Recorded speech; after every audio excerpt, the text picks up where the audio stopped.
Point. मैं सलोनी वर्मा आप सभी के पास एक नई वीडियो के साथ दोबारा से आ गई हूँ। चैप्टर 6 का पार्ट 4 लेके आई हूँ। आपका पार्ट 3 करवा दिया मैंने कंप्लीट। तो देखिए आज हमारा पूरा का पूरा चैप्टर कंप्लीट होने वाला है और आपकी टेंशन भी जाने वाली है।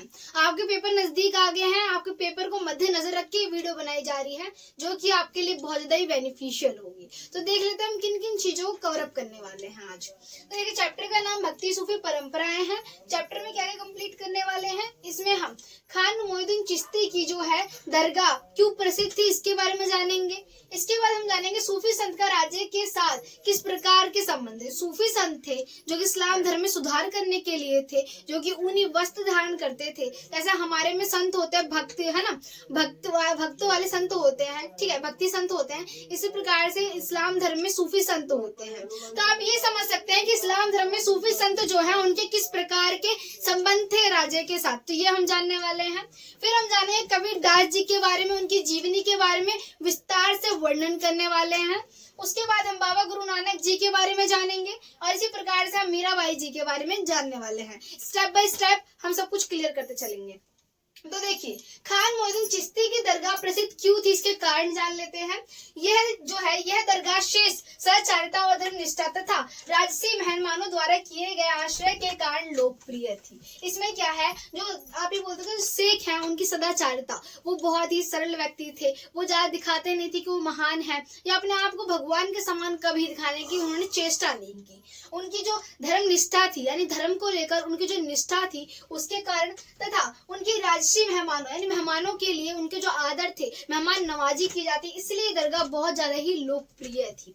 इसी कारण देखिए मोहम्मद बिन तुगलक पहला सुल्तान था जो कि इस दरगाह पर आया था। ये क्वेश्चन में आ जाता है कि कौन सा जो शासक है वो शेख मोइनुद्दीन चिश्ती की दरगाह पर पहली बार आया था। तो आपको क्या बताना होगा, मोहम्मद बिन तुगलक जो है वो क्या था, वो पहली बार जो है खान जो है आप बताओगे चिश्ती की दरगाह पर आया था। खान मोइनुद्दीन चिश्ती की दरगाह पर कौन आया था आपको बताना होगा। ये क्वेश्चन आता है, 1 नंबर में पूछा जाता है।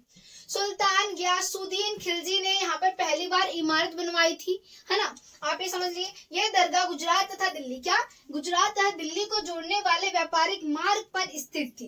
देखिए गुजरात तथा दिल्ली को जोड़ने वाले जो व्यापारिक मार्ग है जहाँ पर व्यापार होते हैं वहां पर स्थित थी। तो देखिए अब इसके कारण हजारों की संख्या में, अब देखिए अब जो दरगाह जो है वो क्या है, गुजरात तथा दिल्ली के बीच में व्यापार वाले मार्ग पर स्थित है। तो वहां पे व्यापारी जो होंगे अपनी चीजों को बेचेंगे भी, नॉर्मल सी बात है। वहां पे श्रद्धालु भी आएंगे और लोग चीजों को खरीदने के लिए भी आएंगे, जिसके कारण वो दरगाह जो है लोकप्रिय होती जाएगी। तो इसके ये कारण हो सकते हैं। और आपको बताया जाए तो अकबर जो है वो 14 बार यहाँ पर आया था पुत्र की कामना के लिए, और अगर वो जीत जाते थे किसी प्रकार के युद्ध को तो इसीलिए यहाँ पे भेंट देने के लिए, इसलिए यहाँ पे 14 बार आते थे। तो ये पूछा जाए कौन सा शासक जो है खान मोइनुद्दीन चिश्ती की दरगाह पर 14 बार आया था, तो आपको बताना होगा अकबर जो है खान मोइनुद्दीन चिश्ती की दरगाह पर 14 बार आया था, ठीक है। इसी प्रकार से क्या है 1568 में इन्होंने तीर्थ यात्रियों के लिए खाना पकाने हेतु एक विशाल देख दरगाह बनवाई थी। तो इसमें क्या है कि जो तीर्थ यात्री आते हैं उनके लिए खाना पकाने के लिए क्या की थी कि योजना की गई थी ताकि लोग वहां पे खाना खा सके, लंगर का आयोजन किया जा सके। जो लोग दूर दूर से आते हैं यहाँ पर आशीर्वाद लेने के लिए शेख का, तो वो यहाँ पे क्या है भोजन भी कर सके। तो इस प्रकार की सुविधाएं प्रदान की जा रही थी। तो यही कारण हो सकते हैं कि ये दरगाह इसलिए प्रसिद्ध थी।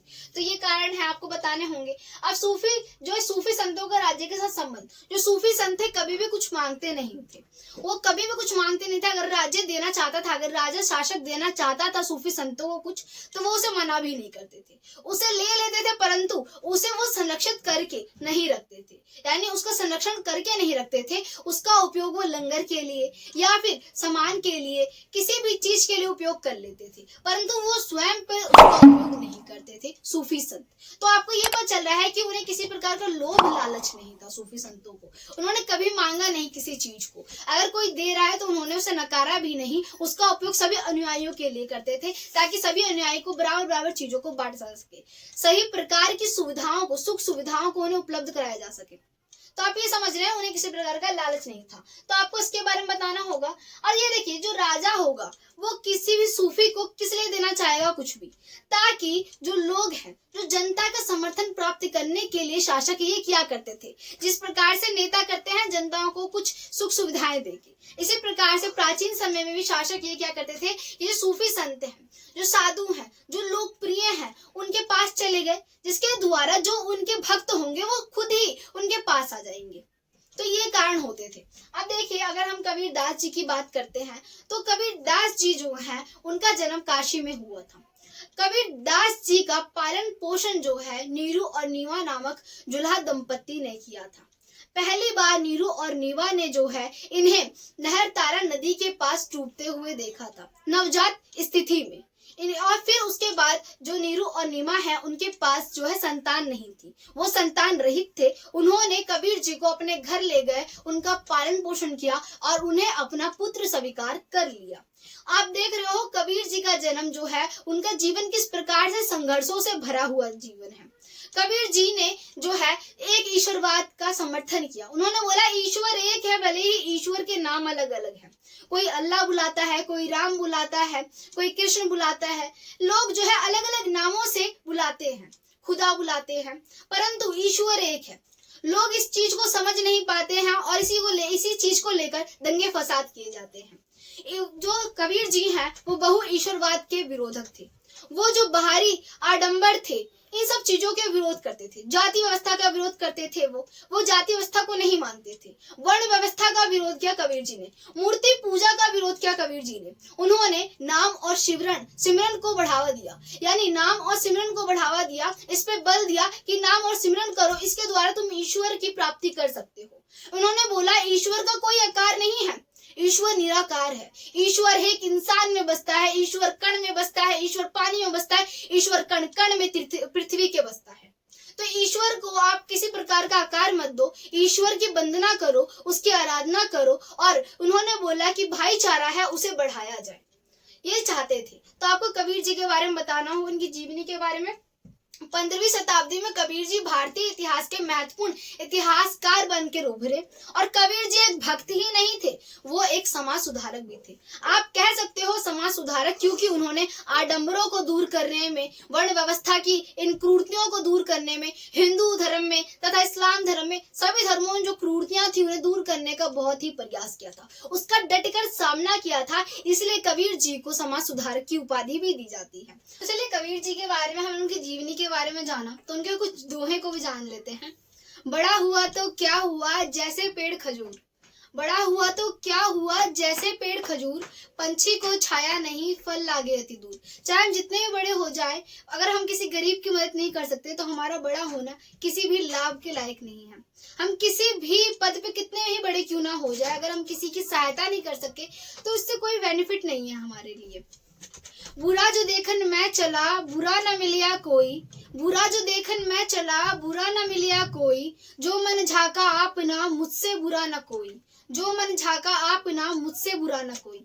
तो चलिए हम जानते हैं बाबा गुरु नानक की जीवनी के बारे में, विस्तार से विवरण कर लेते हैं कि उनकी जीवनी किस प्रकार की थी।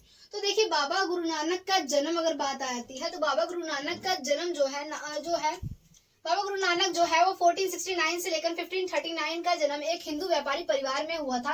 इनका जन्म मुख्य इस्लामी धर्मावली पंजाब का एक ननकाना गांव था जो कि रावी नदी के पास था। इन्होंने फारसी पढ़े लेखाकारों के कार्यों का परीक्षण किया था और इनका विवाह छोटी ही आयु में हो गया था, किंतु वह अपना अधिक समय सूफी और भक्तों और संतों के बीच में गुजारते थे और इन्होंने दूर दराज की यात्राएं भी की थी। बाबा गुरु नानक का संदेश अनेकों भजनों उपदेशों में निहित था और ये निर्गुण भक्ति धारा का प्रचार करते थे। तो ये समझ आ रहा है कि बाबा गुरु नानक जहाँ पे रहते थे वहां पे बहुत ज्यादा ही इस्लामी लोग रहते थे। और बाबा गुरु नानक क्या थे, वो हिंदू परिवार से संबंधित थे, यानी हिंदू परिवार के ही एक पुत्र थे बाबा गुरु नानक जो है निर्गुण भक्ति धारा का प्रचार करते थे, उसे मानते थे। उन्होंने जो है हिंदू धर्म तथा जो इस्लाम धर्म है उन दोनों को नहीं स्वीकार किया। उन्होंने एक अलग धर्म की स्थापना नहीं करना चाहते थे, वो बस निर्गुण भक्ति धारा को मानते थे। ये कहते थे कि ईश्वर कण कण में वास करता है, ईश्वर का कोई आकार नहीं है, ईश्वर किसी प्रकार का दिखाई नहीं देता है, ईश्वर को महसूस किया जाता है। तो उनका कारण ये था, परंतु बाद में जब उनकी मृत्यु हुई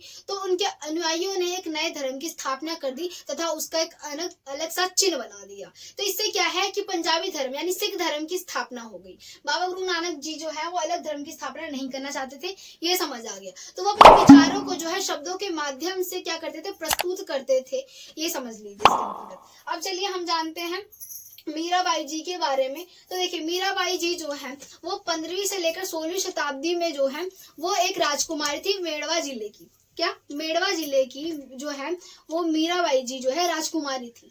वो कृष्ण जी की भक्ति में लीन रहती थी और उनका जो वो कृष्ण जी की भक्ति में लीन रहती थी, परंतु उनका जबरदस्ती विवाह जो है सिसोदिया कुल में करवा दिया गया था। उनके इच्छा के विरुद्ध उनका विवाह करवा दिया गया था। तो उन्होंने विवाह के 1 वर्ष के बाद यानी 1 साल के बाद उन्होंने पहले ही बोल दिया था कि वो पत्नी तथा माता का धर्म नहीं निभाएंगी। और उसके बाद उनके ससुराल वालों ने उन्हें जबरदस्ती एक बार जहर देने का, विष देने का प्रयास किया था खीर में मिला के। और इसकी भनक जो है मीराबाई जी को पता चल गई थी, इसीलिए वो राजमहल से वहां से भाग गई। उनके पास सभी प्रकार की लग्जरियस लाइफ थी, उनके पास सभी प्रकार की सुख सुविधाएं जो है उपलब्ध थी, परंतु तो भी वो कृष्ण की भक्ति में लीन थी। उन्होंने वहां से भाग गई राजमहल से और वो एक घुमक्कड़ गायिका बन गई। और उनके जो गायन है वो बहुत ज्यादा ही प्रसिद्ध है और लोग उन्हें बहुत ही ज्यादा पसंद करते हैं उनके गायन को सुनने को। तो इसके अंतर्गत यही है, ये पार्ट 4 हमारा समाप्त होता है। आशा करती हूँ वीडियो अच्छी लगी।